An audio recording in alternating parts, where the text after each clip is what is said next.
Assalamualaikum warahmatullahi wabarakatuh. Alhamdulillahi rabbil alamin. Wa afdalus salati wa atammut taslim ala sayyidina Muhammad wa ala alihi wa sahbihi ajma'in. Rabbi shrah li sadri wa yassir li amri wahlul 'uqdatam min lisani yafqahu qawli. Subhanak لا علم لنا إلا ما علمتنا إنك أنت العليم الحكيم ولا حول ولا قوة إلا بالله العلي العظيم بسم الله ما شاء الله لا قوة إلا بالله ما شاء الله كل نعمة من الله ما شاء الله الخير كله بيد الله ما شاء الله لا يصرف السوء إلا الله أما بعد. Yang dihormati Al-Fadhil Ustaz Jamaluddin, Ustaz Muhammad Bakri, para asatizah, para ilmuwan, pimpinan masyarakat, tuan-tuan dan puan-puan, ibu-ibu, ayah-ayah, mudah-mudahan kita semua dikasihi dan dirahmati oleh Allah Subhanahu wa ta'ala. Kita sambung hadis ke-38, manusia ciptaan Allah yang paling mahal. Allah Ta'ala cipta manusia, laqad khalaqnal insana fi ahsani taqwim. Kami ciptakan manusia sebaik-baik kejadian. Dalam hadis yang lain disebut lahadmul Ka'bah ahwanu 'indallah min qatli muslimin. Runtuh Ka'bah lebih mudah, lebih kecil pada pandangan Allah daripada pembunuhan seorang muslim. Jadi ciptaan Allah ini banyak, makhluk Allah ini tersangat banyak. Yang paling ciptaan terhebat, paling mahalnya ialah ciptaan Allah mencipta manusia. Sebab itu tidak boleh membunuh manusia sesuka hati. An Abdullah bin Mas'ud radhiyallahu anhu qala qala Rasulullah sallallahu alaihi wasallam la yahillu damu mri'in muslimin yashhadu an la ilaha illallah wa anni rasulullah إلا بإحدى ثلاث النفس بالنفس والثيب الزاني والتارك لدينه المفارق للجماعة رواه البخاري ومسلم.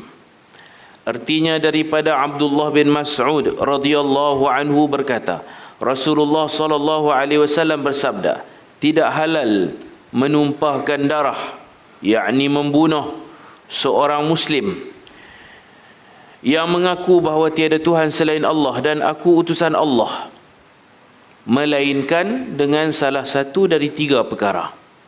Saja-saja nak bunuh orang ni tak boleh. Apatah lagi orang Islam, orang yang mengucap dua kalimah syahadah, haram bunuh.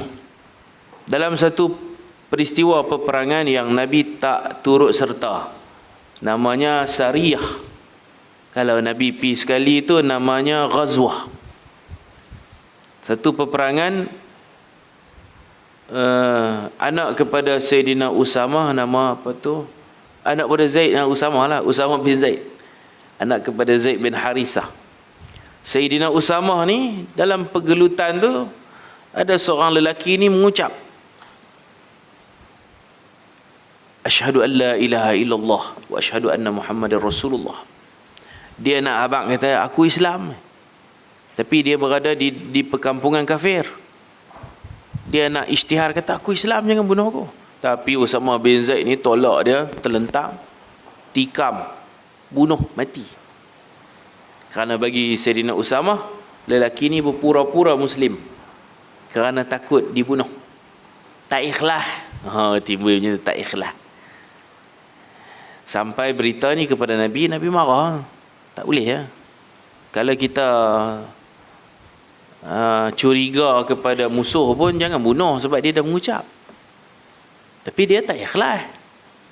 Nabi kata asyaqqaqta sadrahu, adakah kau telah belah dadanya, kau boleh baca isi hati orang ke? Marah Nabi, marah dekat Usamah bin Zaid ni, cucu angkat Nabi, ataupun disebut sebagai anak angkat Nabi juga. Ayah dia anak angkat Nabi, dia pun anak angkat Nabi. Hibbu Rasulillah, kesayangan Rasulullah. Dalam hal ni Nabi marah sungguh. Bunuh apa dia mengucap dah. Dia tak ikhlas. Hantar boleh baca isi hati orang, ikhlas tak ikhlas. Kena marah dengan Nabi. Nabi ulang-ulang asyaqqaqta sadrahu, asyaqqaqta sadrahu, berkali-kali. Sampai Sayyidina Usamah ni rasa macam baru memeluk Islam. Macam baru masuk Islam, tak faham-faham lagi ke.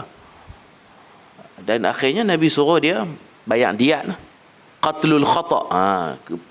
Nabi memutuskan pembunuhan itu tak disengajakan, bunuh tersilap, tapi kena bayar diat 100 ekor unta walaupun tak sengaja. Bunuh tanpa niat. Dia bukan saja-saja bunuh, dia ingat yalah dalam perang kan, mengucap tak mengucap aku bunuh juga musuh. Turun ayat tu, wala taqulu liman alqa ilaikumus salam lasta mu'mina. Jangan kamu kata kat orang yang telah pun mengisytiharkan Islam, jangan kata kat dia lasta mu'mina, kamu bukan beriman, kamu tak ikhlas, bohong je. Padahal dia tu betul-betul Islam. Dia duduk dalam kelompok musuh, kampung dia di situ, bila berlaku perang dia mangsa keadaan. Yalah orang tu pun kenapa tak berhijrah ke Madinah gabung dengan Nabi. Duduk kampung tu silap, salah faham. Allah tegur. Nabi suruh Sayyidina Usamah membayar diat 100 ekor unta. Kemudian kena puasa 2 bulan. Bunuh orang ni kena puasa. Hubungan dengan waris si mati, bayar diat, pampasan 100 ekor unta. Hubungan dengan Allah, nak tebus dosa, tersilap sampai mengakibatkan orang mati, puasa 2 bulan. Wa man qatala mu'minan muta'ammidan, bukan ayat tu. Wa man qatala mu'minan khata'a fatahriru raqabatin mu'minah wa diyatum musallamatun ila ahliha. Ada 2 tu. Siapa bunuh orang walaupun tersilap, silap teknikal gimana tu tahu, sampai menyebabkan orang mati, maka dia kena memerdekakan hamba. Tak ada hamba, puasa 2 bulan. Kemudian diat perlu diserahkan kepada ahli. Jangan bunuh orang. Jangan bunuh orang. Tidak kena puasa 2 bulan teruk. Bunuh orang beriman walaupun khata'a, bunuh tersilap, apatah lagi bunuh dengan sengaja. Bunuh dengan sengaja akan dihukum bunuh qisas. Sebelum dijalankan hukum qisas, kena puasa 2 bulan juga. Macam Mona Fendi kan, dia bunuh orang, dia kena bunuh. Sebelum dia dihukum bunuh, perlu dinasihati puasa 2 bulan dulu. Dia akan menjalani suluk, orang panggil. Dia bersuluk, berpuasa 2 bulan. Mudah-mudahan Allah ampun dosa tu, kemudian terimalah hukuman. Tapi nak jatuhkan hukuman bunuh tu pun bertahun kan. Saya je 1 tak silap, 89. Nak diputuskan hukum bunuh tu banyak tahun tu. Baru-baru ni je, beberapa tahun lepas dia kena hukum. Jadi kena puasa 2 bulan. Itu dengan Allah hukum bunuh untuk litasyafi, untuk memuaskan hati, untuk keadilan lah, bagi puas hati.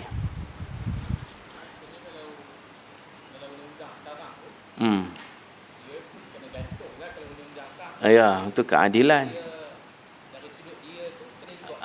Kena hukuman, dan juga untuk kafaratul qatl panggil, tebus dosa. Hukuman ni untuk keadilan lah. Dan ada peluang waris si mati memaafkan. Wa anta'fu aqrabu littaqwa, maaf pun boleh. Kalau nak keadilan, bunuh. Kalau nak tuntut diat pun boleh juga. Pilihlah, qisas, audiyah, awil afu. Sebab dalam Islam ni dia adil pun ditegakkan, ihsan, kesian belas pun ada juga. Innallaha ya'muru bil adli wal ihsan. Sebab tu diberi buka ruang kepada waris si mati, sama ada tuntut keadilan, bunuhlah, hutang nyawa dibayar nyawa, atau minta diat atau maaf. Maaf ni la syai' tak minta apa. Tapi itu hubungan sesama makhluk lah dengan Allah. Puasa. Guru saya di Syria dulu, Dr. Usamah. Dr. Usamah ni dia tanya kami teka-teki. Kesalahan apa yang tak sengaja pun dosa? Kita pun heran, tak sengaja. Tak sengaja tak dosa. Dia tak ada satu dalam Islam, tak sengaja pun dosa. Kalau kita tak sengaja tersilap makan bulan Ramadan tak dosa. Terlupa, terpaksa, tersilap kan. Ter ni tak dosa kan. Tapi dia kata ada satu, walaupun terlupa ke, tersilap ke, dosa juga. Bunuh lah. Tersilap cara sampai orang mati. Kecuaian lah. Kalau itu satu kecuaian ni dikira dosa sebab memerlukan kafarah. Kafarah ni tebus dosa. Kalau tak dosa, kenapa perlu kafarah? Kafaratul qatl kan, merdekakan hamba kalau tak mampu, puasa 2 bulan kalau tak mampu. Macam bersetubuh siang Ramadan tu lah 60 fakir miskin. Sama aja. Kafarah bunuh, kafarah bersetubuh Ramadan, satu lagi kafarah zihar. Kalau suami kata kat isteri dia kan, kamu seperti ibu ko, dia tak boleh setubuh. Kalau dia nak setubuh juga, dia kena bayar dulu kafarah tu. Merdekakan hamba atau puasa 2 bulan. Dia kena macam tu. Atau kalau tak mampu, memberi makanan kepada 60 miskin. Tiga-tiga ni serupa je.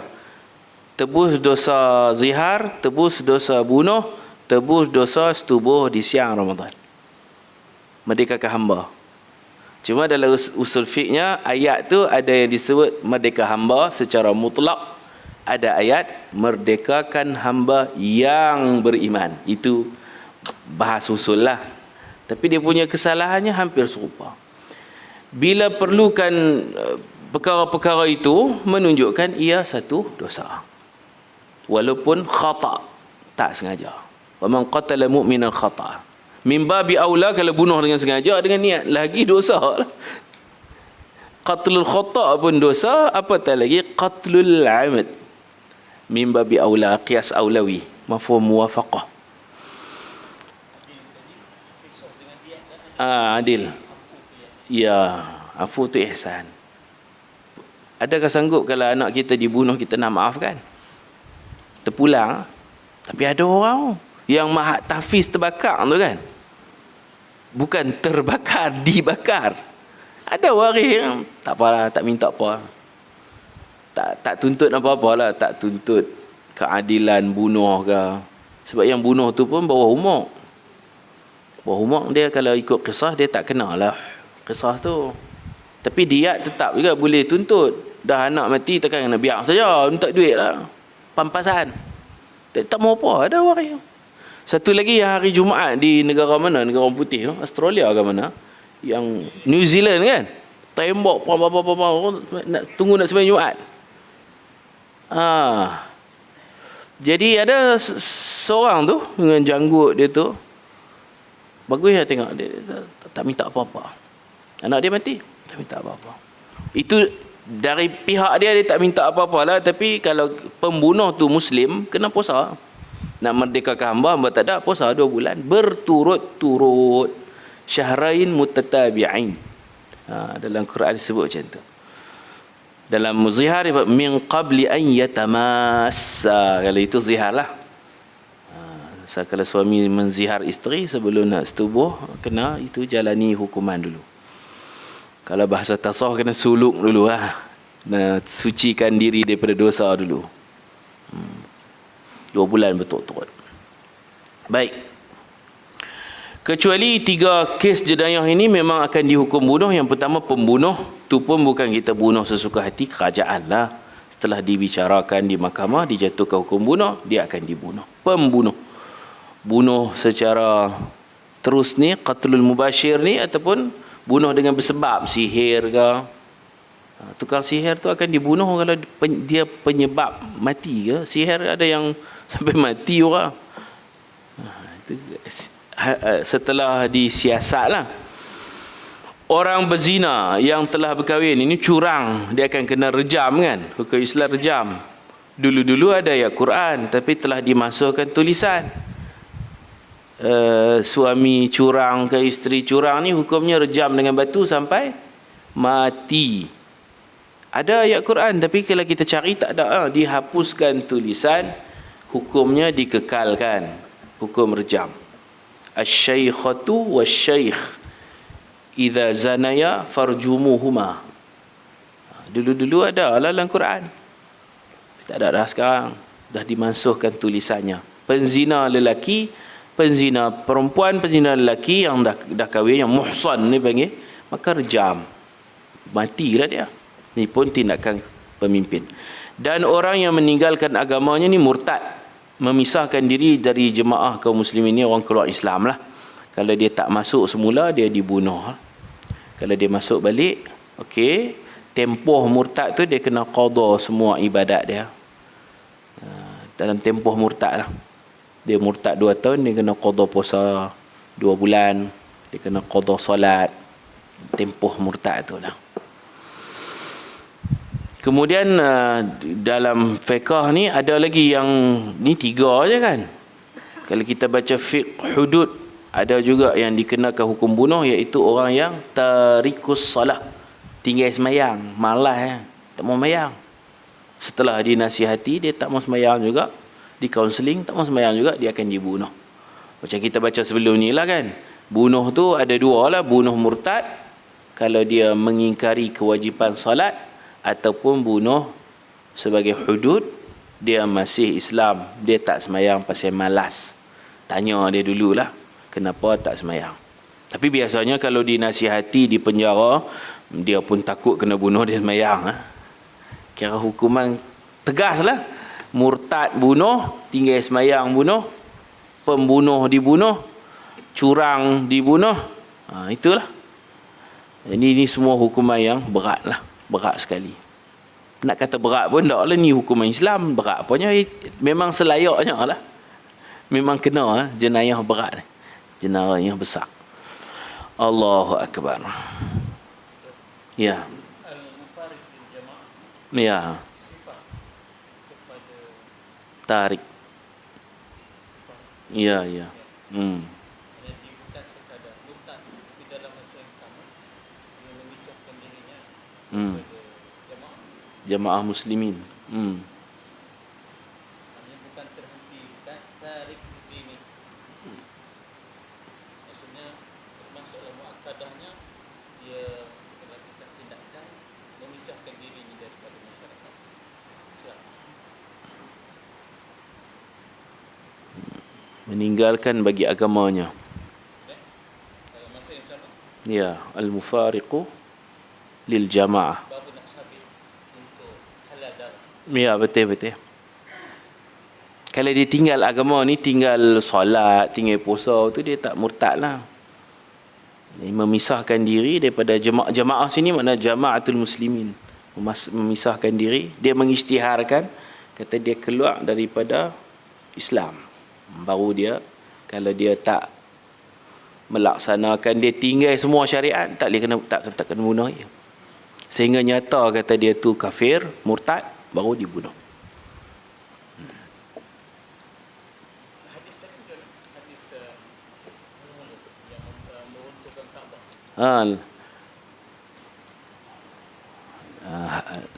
Hadmul Ka'bah ahwanu 'inda Allah min qatli muslimin. Itu kalau kita tengok dalam kitabul jinayat adalah nak bagi tahu kata runtuh Kaabah tu tak apa lagi. Bukan tak apa, dosa lah kan. Meruntuhkan Kaabah itu lebih ringan dari membunuh seorang Islam. Jadi macam ada negara-negara yang membunuh rakyat kan demi kuasa. Itu dosanya lebih besar daripada meruntuhkan Kaabah. Dosa runtuh Kaabah ni berat lah pada pandangan kita. Kaabah diruntuhkan ni berat lah. Tapi bunuh orang tu lagi besar lagi. Kalau kita kalihkan ayat tu kan, qatlu muslim akbar min hadmil Kaabah. Bunuh orang Islam dosanya lebih besar dari runtuh Kaabah. Kalau kita kalikan ayat lah. Orang panggil riwayat bil makna, riwayat dengan makna, lebih kurang macam tu lah. Okey, sekarang kita sampai bab ni lah. Tadi qisas, ini hudud, ni hukum Islam lah ni. Hudud, qisas. Satu lagi ta'zir. Dalam Islam ada uqubah lah, ada hukuman-hukuman yang dikenakan kepada penjenayah. Ini hukum hudud. Penzina muhsan direjam dengan batu sehingga mati. Kita sebut curang lah, dah kahwin dah, zina lagi kan. Tapi muhsan ni dalam pentakrifan fuqaha, dia ada syarat-syarat dia lah untuk jadi muhsan ni. Yang pertama, orang tu baligh. Dah baligh, berakal pula dua. Baligh, berakal. Kemudian dia baligh, berakal, kemudian bernikah. Dah nikah. Yang keempat, bersetubuh. Gitu. Nikah tak bersetubuh tak jadi. Nikah dan pernah bersetubuh. Wujudul wat' fi nikahin sahih. Dia menikah, nikah dia sah, kemudian dia pernah bersetubuh. Dia bersetubuh dah, dia berzina pula, curang ni, dia akan dikenakan hukum rejam kalau sabit kesalahan lah.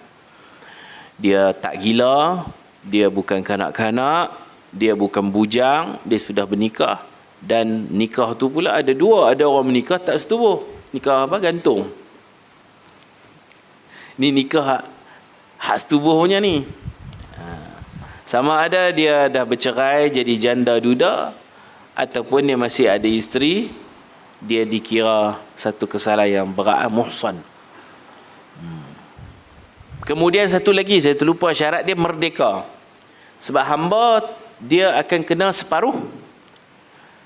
Kalau orang merdeka kena sebat 100 rotan, hamba 50. Nisfu ma 'ala al-muhsanati min al-'adhab kan. Hamba dia separuh. Kalau orang merdeka qadhaf, tuduh orang berzina tanpa saksi, kena 80 rotan, hamba yang menuduh 40. Setengah-setengah. Maka dalam kes ini, kes rejam ni hamba tak terlibat. Hamba kalau dia berzina, dia hanya kena 50 rotan saja. Kerana rejam sampai mati. Tidak ada istilah rejam setengah mati. Nak cari setengah tu tahu mana? Baling batu sampai setengah. Nisfu tu kat mana? Takut dia lebih. Ahmad nisfu kan? Nisfu tu setengah. Jadi dia kena tibai je lah, sebat 50 sebatan. Sama ada orang tu hamba dah kahwin ke, hamba tak kahwin ke, 50 rotan saja. Jadi syurutul ihsan itu antaranya ialah al-aql, al-bulugh, al-hurriyah. Mesti merdeka. Hamba tak.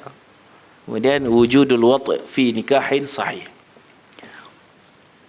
An Jabir bin Abdullah al-Ansari radhiyallahu anhu anna rajulan min Aslam أتى رسول الله صلى الله عليه وسلم فحدثه أنه قد زنى فشهد على نفسه 4 شهادات فأمر به رسول الله صلى الله عليه وسلم فرجم وكان قد أحصن رواه البخاري ومسلم. Artinya daripada Jabir bin Abdullah radhiyallahu anhu, sesungguhnya seorang lelaki dari Bani Aslam datang menemui Rasulullah sallallahu alaihi wasallam. Lelaki itu, ini nama Ma'is, nama dia Ma'is al-Aslami, ada dalam syarah ni, Ma'is bin Malik al-Aslami dari Bani Aslam. Lelaki itu mengaku berzina dan lelaki itu bersaksi atas dirinya sendiri dengan 4 kali penyaksian. Pengakuan 4 kali. Asyhadu billah anni qad zanaitu. 4 kali. Kerana dia pun faqih juga. Dia tahu hukum zina ni, salah orang zina ni kena ada 4 saksi. 4 orang saksi itu bukti. Dia ni bukan bukti, dia mengaku. Iqrar. Jadi mengaku pun dia mengaku 4 kali. 4 kali itu seolah-olah ada 4 orang saksi tengok aku ni benar-benar berzina.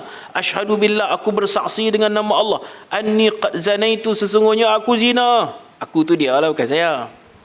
Mengaku 4 kali ulang. Nabi bukan layan pun dia mengaku. Dia mengaku kali pertama, Nabi beralih kot lain. Dia main depan, Nabi beralih. Dia pergi kat belakang pula, Nabi beralih. Dia pergi kanan, Nabi beralih. Nabi beralih kiri, dia pergi kat kiri. Tu dia sungguh-sungguh. Tu yang jadi 4 kali tu. Nabi berdiri macam ni, katakan Nabi berdiri. Dia main depan ni.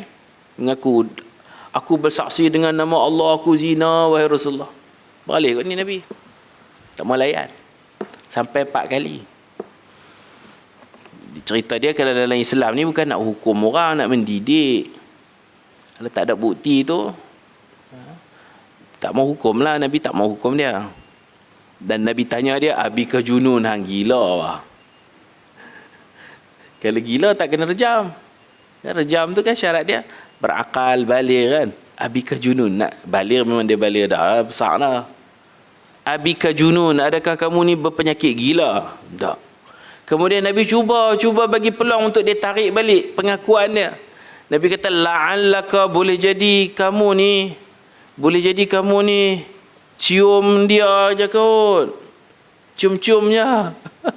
Tak, saya zina. Boleh jadi kau peluk je kot. Kot tu dah banyak. Ya, ihtimalat andaian Nabi tu. Punya tak mau buat orang lah Nabi kita ni. Islam ni bukan Islam agama menghukum. Tapi kalau terang tang-tang tu nak kena. Ha? Sahabat macam tu orang mengaku. Kalau kita mengaji dalam fiqh, mengaku ada yang tak boleh tarik balik. Kalau bab keuangan, kita mengaku pecah amanah, kita mengaku salah curi ke, kita mengaku kan, kita kena tanggung lah risiko dia, kena bayar. Ha? Orang duk cari tabung masjid ni siapa pecah, tiba-tiba main budak ni saya. Kena. Ha? Bayar balik lah, dia jujur kan, mengaku. Kehilangan duit tu dia kena tanggung lah. Sebab dia mengaku tak boleh tarik balik dah. Tidak boleh ar-ruju' anil iqrar, tarik balik pengakuan, nak U-turn tak boleh. Kalau bab duit-duit ni jangan main-main, jangan buat bergurau. Mengaku bersalah dikira salah, tetapi mengaku berzina dia bukan bab duit, bab muru'ah. Bila mengaku berzina, jatuh layak muka, boleh tarik balik. Sebab tu Nabi bagi peluang kepada dia untuk ar-ruju' anil iqrar, Arab panggil, tarik balik pengakuan. Boleh jadi kau cium, boleh jadi itu, boleh jadi ini. Nabi mengharapkan dia buat pengakuan, saya tarik balik, saya tak zina. Itu Nabi SAW. Lagipun salah dia tu tak terdedah, orang tak tahu. Lebih baik dia bertaubat je, madai. Dan kalau mengandung, dia kahwin lah, tutup aib kan, kahwin.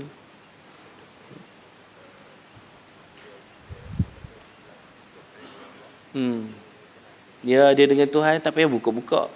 Tapi maqam sahabat ni tak tahulah, dia tak tenang. Kalau dia bertaubat saja tu, dia nak dihukum. Tahir ni, bahasanya macam tu dalam hadis, tahir ni, sucikan aku wahai Rasulullah. Penyucian jiwa ni banyak, sunat taubat, doa, menangis, taubat, cukup dah. Tapi yalah, manusia tak sama kan. Itulah beza kita dengan sahabat.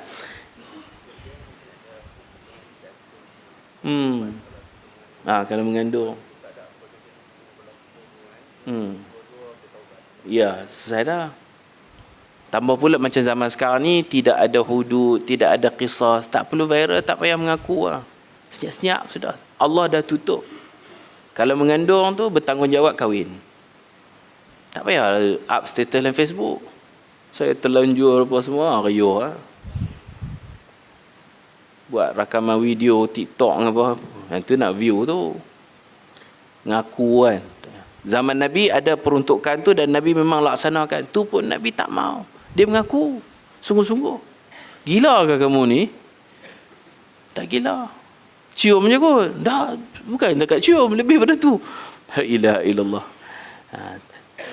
Tapi kita bersyukurlah atas dia punya kesungguhan nak dikenakan hukuman ni. Kalau sahabat-sahabat Nabi ni tak bersedia dihukum, hukuman ni dia sekadar teori ya. Cakap sajalah, Quran hadis ni cakap saja. Pernah ke direjam? Ada orang kena rejam ke? Tentu orang akan persoalkan kan. Jawab dia, ada, kena sungguh. Ni batu-batu ni, saya main, tuan-tuan main kereta batu-batu kecil tu kan. Baling tuju sampai mati. Berapa jam agaknya nak mati. Kalau batu besar meja ni mungkin sekali baling kemek mati tu. Batu kecil direjam dengan batu kerikil. Agak-agak berapa jam kita pun tak dapat bayar. Mungkin kena kepala pecah, berdarah. Sampai mati ya. Baling batu. Oh, peramai no. Dan jangan kesian pula. Ish. Hak nak baling tu pun jangan kesian. Kalau kita tak hidup zaman tu no. Hak geram boleh baling Masya-Allah. Tapi mati dah dia ni, mati. Ma'is. Dan Nabi tak tanya pula. Yang menariknya Nabi tak tanya, wahai Ma'is, kau zina dengan siapa? Nabi tak tajasus, tak siasat sampai ke situ. Siapa mengaku dia aja kena. Zina tentu dua, laki perempuan kan.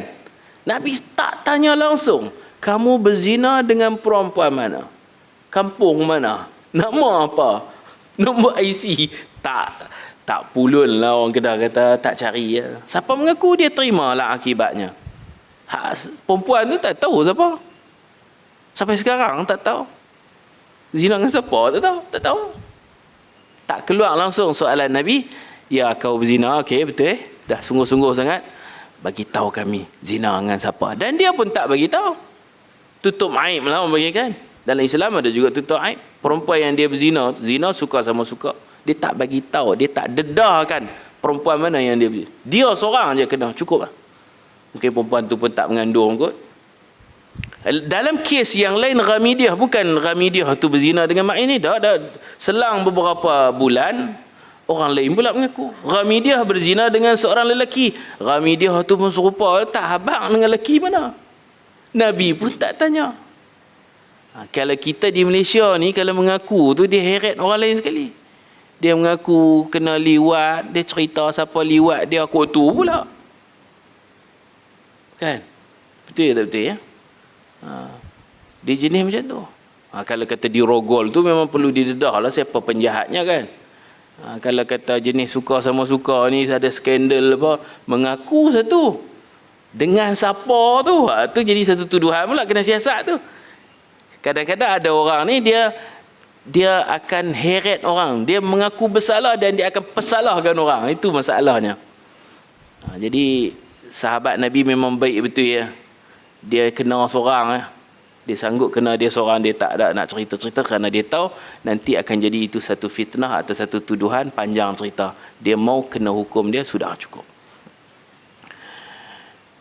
4 kali penyaksian, maka Rasulullah sallallahu alaihi wasallam memerintahkan kepada sahabat untuk menjatuhkan hukuman rejam ke atasnya kerana beliau telah bernikah. Ini penzina yang muhsan. Habis dah hadis ke-40.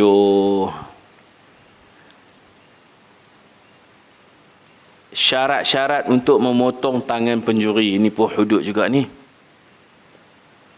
An Aisyah radhiyallahu anha an Rasulillah sallallahu alaihi wasallam qala la tuqta'u yadu as-sariq illa fi rub'i dinar fasa'idan, rawahu al-Bukhari wa Muslim.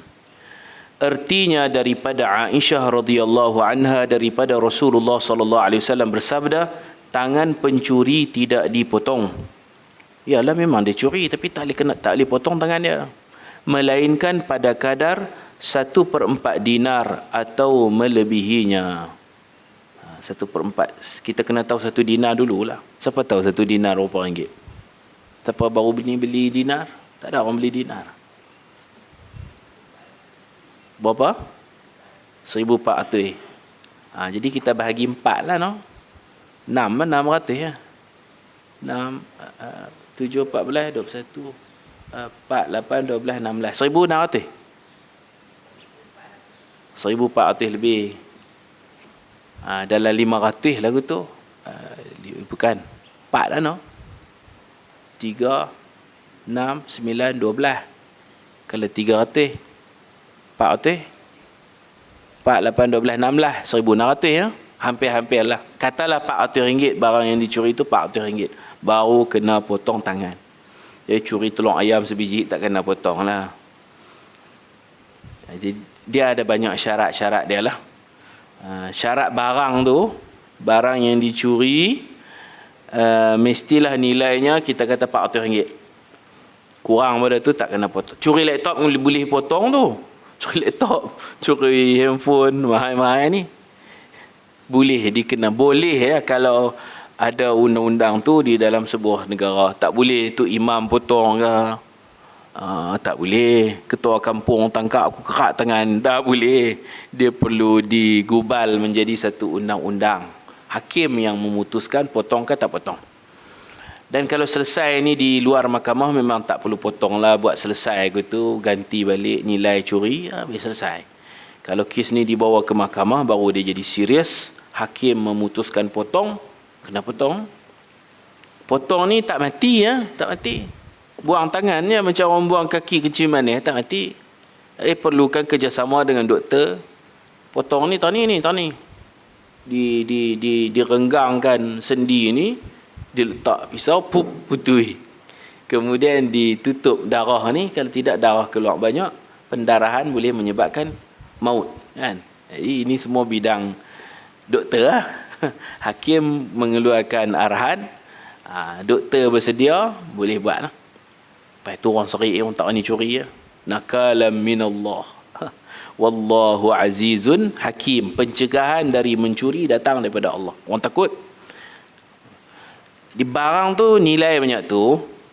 Kemudian apa lagi ada bawah ni ada, kita tengok syarat pencuri dalam keterangan baligh, berakal dan tidak dipaksa mencuri.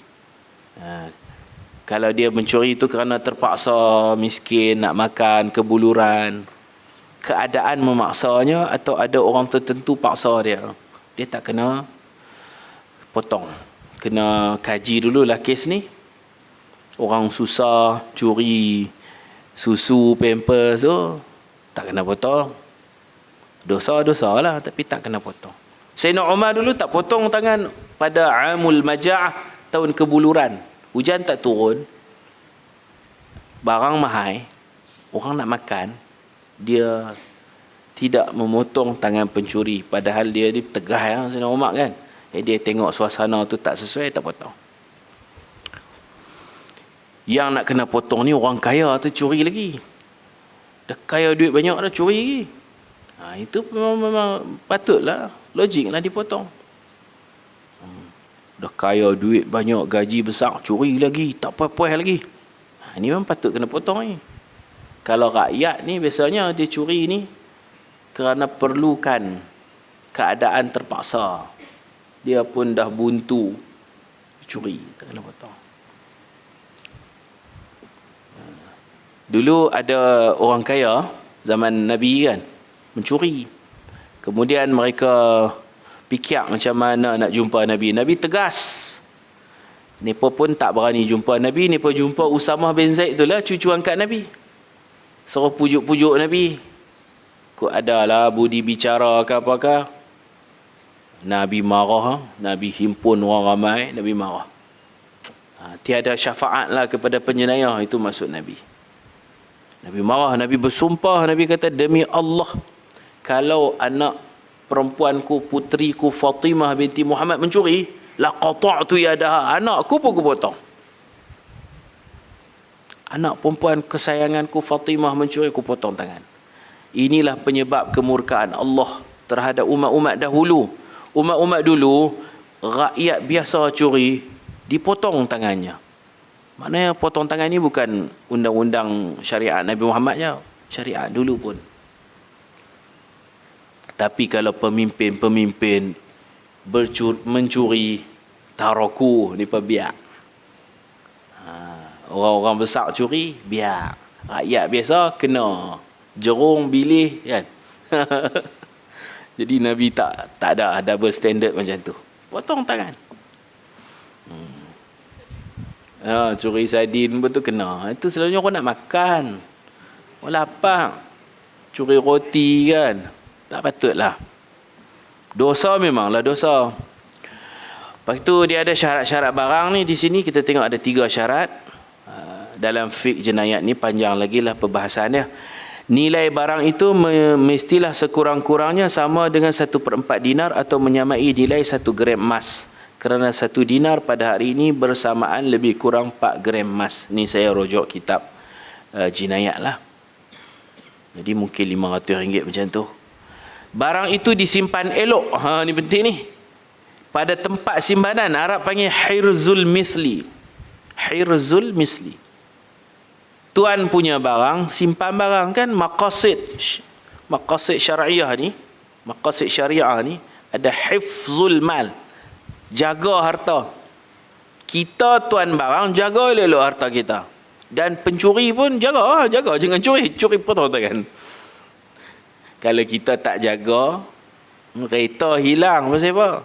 Pasal kita tinggal kunci kat kereta tu. Patut pun itu kesalahan tuan kereta. Potong tangan tuan kereta baru tahu. Tapi tak kenal lah. Lembu saya hilang. Pasal apa? Lembu saya duduk berehat atas jalan tar tu, orang main curi. Bukan tempatnya di situ. Itu salah tuan lembu. Kalau kampung-kampung kami ni banyak atas jalan lah. Atas jalan. Musim raya haji, orang angkut lah duduk atas jalan. Niat yang curi tu pun untuk memberi keselesaan kepada pengguna jalan raya. Okey lah, kita setuju sangat angkut lah. Banyak orang duduk insiden dengan lembu, duduk berehat atas jalan. Imatatul adha. Nabi kata buang kotoran bahaya dari jalan tu, bahaya tu. Diangkut lah. Bawa lori angkut. Salah, dosa. Salah pencuri, curi lembu. Salah tuan lembu. Bukan situ tempat dia. Kalau orang curi dalam kandang, baru salah pencuri. Kalau curi atas jalan raya, dua-dua salah. Kita nak kata pencuri salah, tuan lembu pun salah. Jadi tak dibuang kes macam tu je. Bagi baliklah lembu, ganti nilai betul lah. Tak potong tangan lah macam ni. Sebab tak simpan. Simpan tu perlu. Hifzul mal, jaga harta, simpan. Kita simpan, dan orang jahat jangan curi. Kalau kita simpan elok-elok, dia curi juga, ni kira dia profesional lah. Ini melayakkan dia kena potong tangan. Barang itu disimpan elok pada tempat simpanan yang sepatutnya. Barang-barang ni dia tak sama kan. Seperti lembu dicuri dari kandangnya dan kereta dicuri dari garasnya. Barang yang dicuri bukan milik pencuri. Ada pula curi barang dia sendiri. Dan tiada keraguan milik bagi pencuri. Sekiranya ayah mencuri harta anak atau anak mencuri harta ayah, maka tidak boleh dipotong tangan ayah atau anak yang mencuri kerana ada keraguan padanya. Kalau Arab panggil syubhatul milk fihi. Mungkin ayah tak bagi duit kat anak tu, anak curi. Mungkin ayah susah, anak tak bagi duit, ayah curi duit. Kemungkinan tu Nabi kata idra'ul hudud bisyubuhat. Bila ada kemungkinan macam tu, tidak dilaksanakan hukum hudud. Habis dah kita ni, kita tengok muka surat 92. Alhamdulillah 3 hari no. Muka surat 92 penutup. Penutup ni perkataan Imam Munziri sendirilah. Khatimah. Al-Hafiz. Al-Hafiz ni satu gelaran ilmiah bagi ulama yang berjaya menghafal apa hadis 1000 lah Ustaz. No? Kalau tak silap saya 1000. Al-Hafiz 1000 hadis beserta sanadan wa matnan, sanad dan matan, teks hadis dan juga nama-nama orang. Nama orang sampai kepada Rasulullah. Boleh 1000 tu penin kita. Cuba try tengok. 1000 hadis. Kita mengaji pada guru kita, guru kepada nak hafal nama orang tu yang penin, hadis tak apa lagi. Nama orang al ni aduh penin lah. Siapa yang berjaya menghafal 1000 hadis sanad dan matan, bukan matan an Abi Hurairah tu saya boleh hafal. 100,000 100,000, masya-Allah. Tu bagi Al-Hafiz. Kita di Malaysia Al-Hafiz ni hafal Quran 30 juzuk. Mudah sangat no. Quran ni pun hafal, tambah hafal hadis lagi, baru dapat Al-Hafiz. Kita Ustaz Zamri bin Hashim Al-Hafiz. Kenapa buat Al-Hafiz tu? Dia hafal Quran 30 juzuk contohnya. Tak dapat lagi. Takat 30 juzuk tak dapat lagi, kena 100,000 hadis. Ini lebih pada prof lagi ni. Al-Hafiz. Jadi penyusun kitab kita ni dia berjaya. Dia Al-Hafiz lah. Al-Hafiz Al-Munziri berkata, aku mengakhiri kitab ini dengan hadis yang dipilih oleh Imam Al-Bukhari sebagai hadis terakhir di dalam kitab sahihnya, iaitu hadis berikut.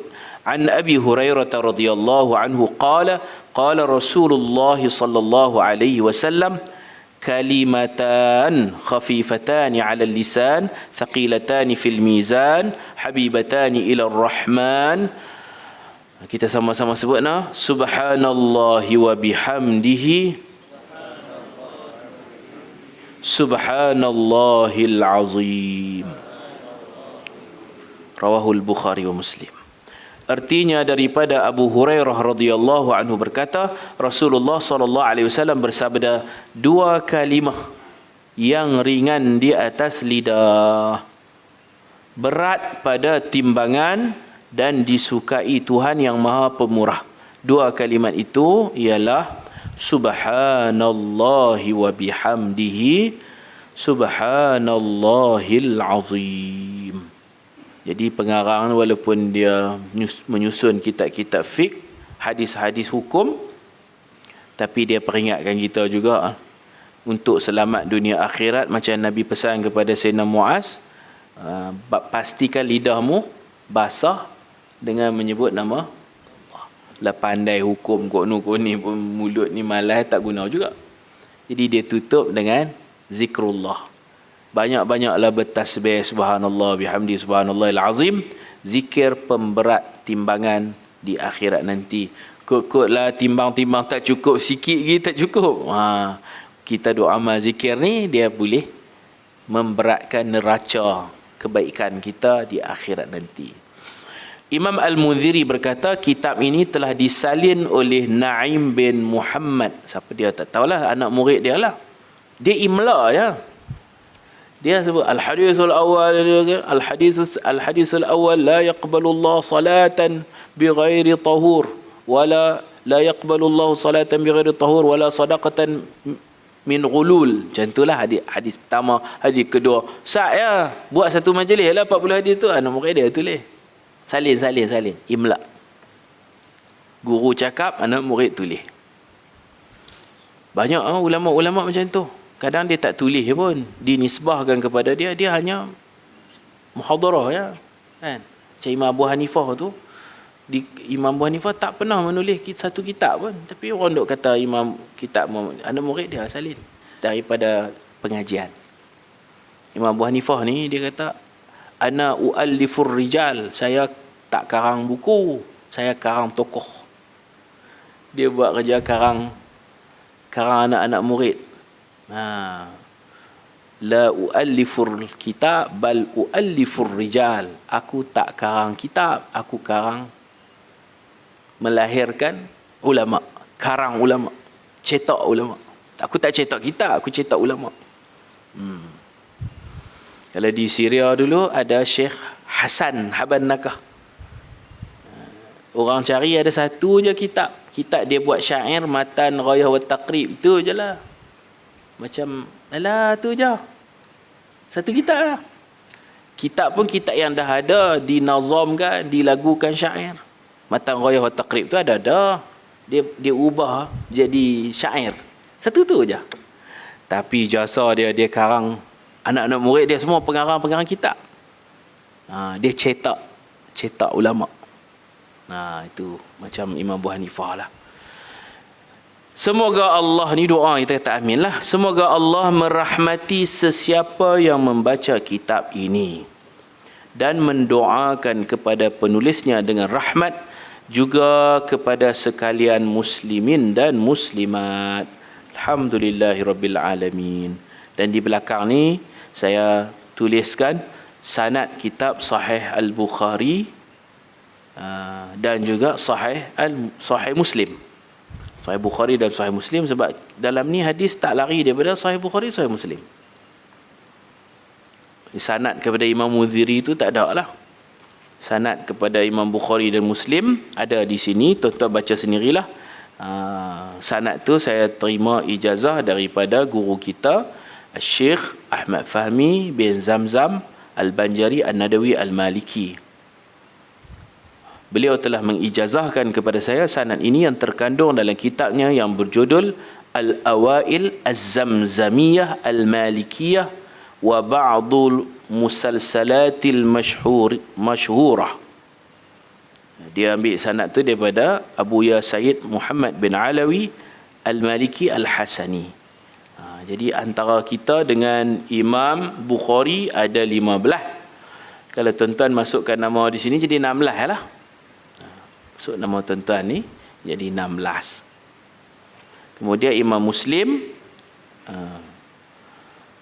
antara kita dengan Imam Muslim ada 19. 19. Jadi alhamdulillah selesai. Saya ijazahkan kepada tuan-tuan untuk mengamalkan kitab ini dan membacakannya kepada anak-anak dan pelajar-pelajar kita insya-Allah. Alhamdulillahirabbil alamin. Terima kasih kepada semua. Terima kasih kepada pihak pengurusan, kepada Ustaz Jamaluddin, Ustaz Arif, semua yang terlibat menjayakan program ini secara langsung maupun tidak langsung. Wa sallallahu ala sayyidina Muhammadin wa ala alihi wa sahbihi ajma'in walhamdulillahi rabbil alamin. Alhamdulillah. Kita serah kembali majlis kepada Al-Fadhil Ustaz Arif dan juga Ustaz Jamaluddin. Bismillahirrahmanirrahim.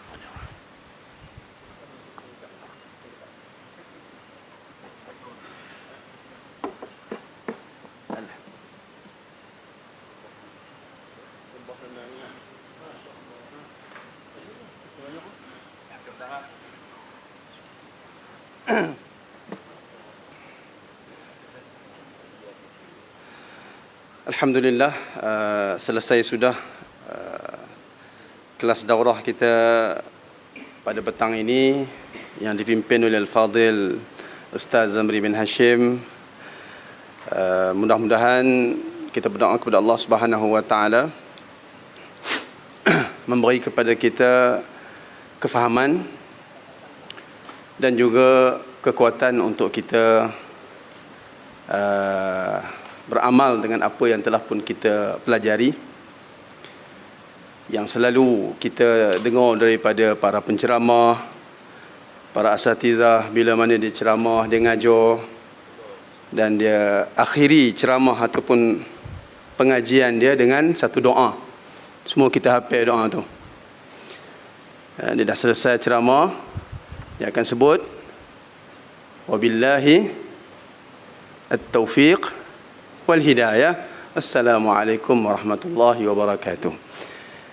Kalau mengikut guru kami almarhum Syekh Ahmad Fahmi, dia kalih sikit dua perkara yang disebut dalam doa itu, antara al-hidayah dengan at-taufiq. Ungkapan itu bukan ungkapan biasa, itu adalah doa. Billahi maknanya, ba itu maknanya kita memohon al-isti'anah dengan bantuan daripada Allah. Dah sejam, 2 jam, 3 hari kita menadah telinga untuk memahami, mendengar apa yang disampaikan oleh guru. Di akhirnya kita memohon kepada Allah billahi, dengan bantuan daripada Allah lah kita mohon 2 perkara. Yang pertama al-hidayah. Hidayah itu maksudnya petunjuk. Diberi petunjuk berartinya diberi kefahaman yang betul. Hidayah maknanya petunjuk. Petunjuk tu bila kita betul-betul faham, kita dapatlah satu petunjuk yang sebenar. Kita boleh faham, boleh baca tulisan di signboard itu, ke Ipoh ngala ke kiri, ke Taipei ngala ke kanan. Faham tulisan itu dengan betul, sampailah kita ke destinasi yang kita nak pergi. Itu makna hidayah. Dapat petunjuk, banyak faham dengan betul daripada apa yang kita dapat maklumat itu. Tidak lain dan tidak bukan permohonan kita kepada Allah bagi betul-betul faham dengan kefahaman yang sahih. Dengan sebab itu orang kata mengaji dengan berguru, guru pula bagi kepada kita sanad yang sampai kepada Rasulullah. Itu merupakan salah satu daripada susur galur dan cara pengajian yang kita nak cari. Di samping kita dah usaha 3 hari Tuhur kita di sini. Minta juga kita jangan lupa dengan Allah itu adalah sandaran yang paling kuat. Billahi al-hidayah. Ya Allah, dengan hanya pertolongan Engkau lah kami mohon faham betul-betul. Ustaz cerita tadi cara lain, kita faham cara lain, udah kita fatwa kat orang cara lain. Islam ajar begini, dia kalih ke sana. Maknanya tak dapat petunjuk yang betul daripada ilmu. Maka dengan sebab itu mohon kepada Allah hidayah, bagilah kami faham betul-betul petunjuk daripada ilmu yang kami belajar. Faham saja banyak terkumpul dalam minda kita pun tak jadi juga. Dia tapuk dalam kepala, buat idak juga. Antaranya beberapa perkara yang kita sendiri tanya kepada guru. Guru kita juga ada tegur beberapa perkara yang kurang tepat daripada tindakan-tindakan yang memang biasa dah kita buat. Kesilapan-kesilapan daripada yang kita dah amal. Maka kita kena perbetulkan. Nak mengamalkan pula juga perlu kepada kekuatan juga. Nak faham dah perlu kekuatan dah. Nak duduk sini 3 hari bukan senang. Kejap bawah, kejap atas, kejap pergi. Dia perlu kekuatan. Itu kita minta bantuan daripada Allah untuk nak dengar, nak faham tu. Yang kedua, kekuatan nak amalkan benda yang kita dah faham tu pun perlu juga mohon kepada Allah. Jangan tunjuk handai diri sendiri. Maka billahi al-hidayah wat taufiq. Taufik itu apa dia? Boleh lakukan, amalkan bertepatan dengan hidayah yang kita dah faham. Ilmu yang kita faham macam ini. Dia amal pergi ke sini, tak jadi. Dia tak dikira taufik. Berbetulan dengan ilmu yang dia faham, itu dia amal. Itu yang dia buat. 2 perkara ini kita mungkin lemah. Sekejap je semangatnya. Lama-lama dia jadi dia nak nyandor. Nak nyandor ni maknanya bukan salah orang menyandor, maknanya dia tak nak beramai. Dia seronok dengar tapi dia tak nak beramai. Maka perlu kita mohon kepada Allah kekuatan itu untuk dapat kita amalkan berbetulan dengan hidayah yang telah Allah bagi kepada kita daripada pengetahuan-pengetahuan itu. Jadi kita sangat berterima kasih kepada Al-Fadhil Ustaz di atas bimbingan beliau, soal jawab yang kita buat sepanjang pengajian. InsyaAllah harap-harapnya tak serik lagi nak naik bukit ini. Kali akan datang insyaAllah jalan kita dah okey dah. InsyaAllah lah kita doa mudah-mudahan cepat elok jalan tu. Dan sepanjang jalan ada lampu. Itu kita punya angan-angan lah. InsyaAllah. Dan saya tidak lupa juga kepada tuan-tuan dan perempuan yang memberi komitmen yang sangat baik dalam sepanjang program kita. Memberi semangat kepada kami yang menguruskan AGV ini untuk terus sama-sama kita mengimarahkan tempat ini dengan majlis-majlis ilmu dan juga perbincangan-perbincangan ilmiah yang boleh kita manfaatkan bersama daripada kepakaran guru-guru kita yang ada di dekat di kawasan kita ataupun guru-guru kita yang ada jauh di luar sana. Kita dapat mengambil istifadah kebaikan daripada pengetahuan dan pengalaman mereka untuk memperelokkan kefahaman kita terhadap agama kita insya-Allah. Jadi komitmen tuan-tuan dan perempuan juga memberi semangat kepada kami. Tapi macam saya khabar di awal mukadimah sebelum Ustaz sampai itu, kita juga target buat di atas ni, bukan tak boleh buat di pakat, boleh je. Lagi selesa. Saja kita buat di sini kerana apa? Kita nak ajak tuan-tuan mari tengok sini. Mungkin yang pertama kali datang, malas nak naik bukit, nampak jalan tak elok. Dengar lama dah IGV Subulus Salam tapi tak pernah sampai. Supaya tuan-tuan sendiri melihatlah. Dan kita mengakui ada banyak kekurangan dan juga kelemahan yang perlu ditambah baik dari sudut infrastrukturnya, kemudahan-kemudahannya dan juga cara kami mentadbir dan juga mengatur program ini. Kita nak tuan-tuan tahu, bukan sekadar sebut, sama-sama boleh fikir dan boleh cari penyelesaian yang terbaiknya. Itu dia maknanya kita nakkan cadangan, sama-sama difikirkan macam mana boleh juga tuan-tuan menyumbang untuk menambah baik apa saja yang ada di sini. Nak menambah baik apa saja. Jadi itu harapan kita untuk kita buat di sini dan menjemput tuan-tuan perempuan berada di sini sama-sama. Kita tahu memang banyak dia punya kekurangannya. Mungkin ada di kalangan kita susah benar nak kayuh. Udah nak kaya sangat, nampak bilik air langsung tak jadi. Dia jamak takhir nanti garang dia buat. Mungkin ada, susah. Jadi di situ ada perkara-perkara yang tuan-tuan sendiri insya-Allah boleh berkongsi dengan kita. Semua orang ada ni, saya rasa ada. Di hati dan sanubarinya. Tapi untuk tempoh masa yang tak panjang ni, kita nak dengar sikit lah. Nak dengar sikit. Harap Ustaz pun sudi bersama kita lah. Tapi jangan panjang-panjang. Kalau saya bagi mikrofon dia nak cakap banyak, jangan panjang-panjang. 5 minit udahlah. Kita nak jemputlah wakil-wakil peserta kita pada hari ini daripada kalangan muslimin dan muslimat